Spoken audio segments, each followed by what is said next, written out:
So it's me, Kavya, and today I'm going to Gateway 2 with Papa because I have found out that a K-pop group is coming there.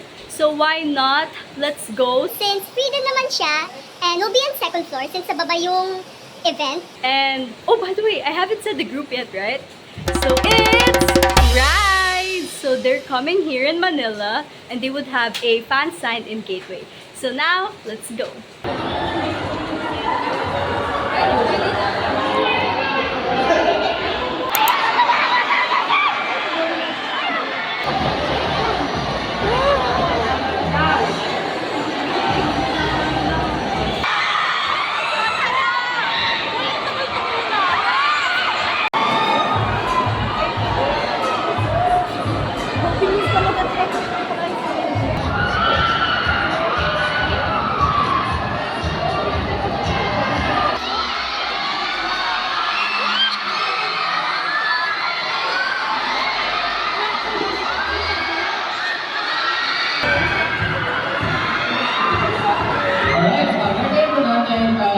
Dalawang tanong sa isang member.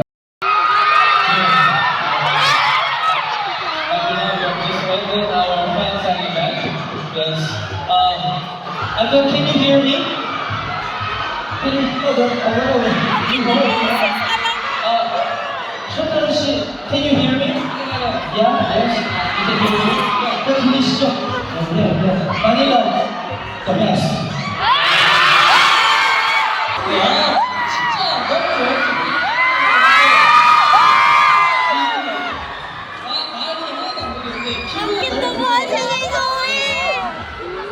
Grabe talaga daw ang energy ng Manila na wala talaga akong marinig pero super overwhelmed ako.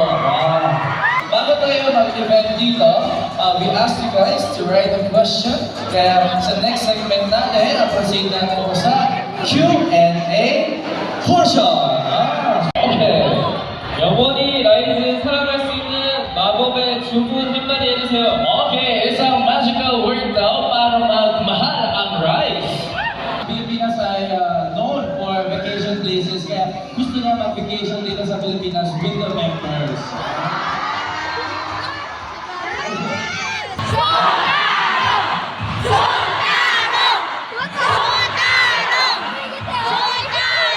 And they prepare a sample for you, okay?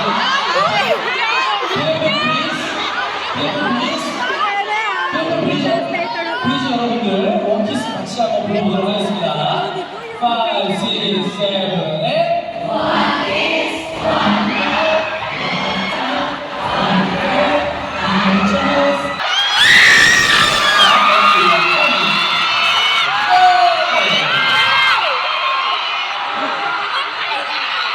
First question.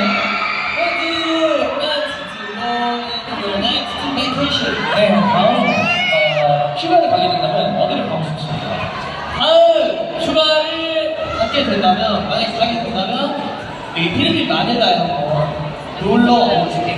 꼭 punta sa next vacation, gusto ko dito sa Manila, Philippines. Nemo 재밌을 것 같아요.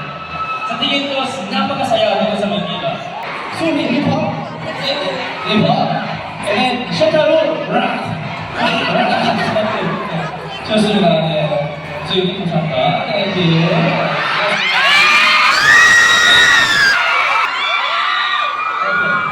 But today, they're out.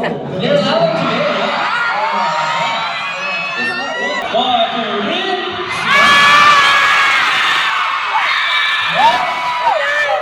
3. 손 한번 이렇게 들어주시면 감사드리겠습니다.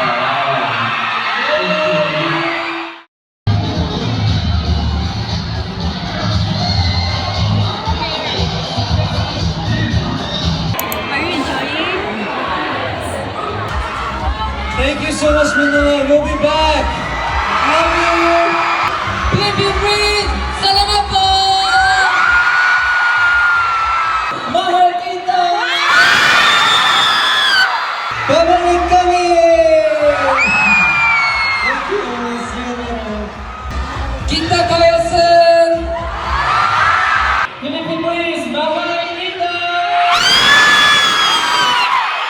we're about to leave now.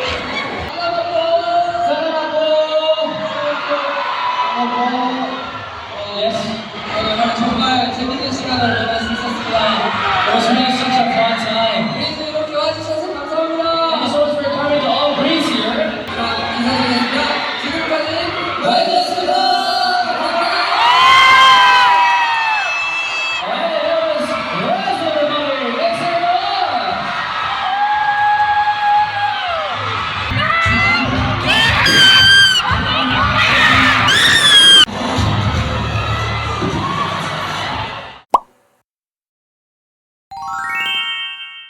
The fan sign is done! And now, we would buy bread. Mama Nebola. So,